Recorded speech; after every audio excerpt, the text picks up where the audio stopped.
Obrábač kovov. Žiaci sa naučia správne a samostatne čítať technické výkresy, technologické a pracovné postupy a používať technické normy.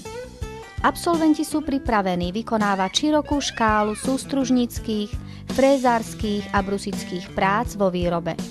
Uplatnia sa vo všetkých typoch strojárskej výroby.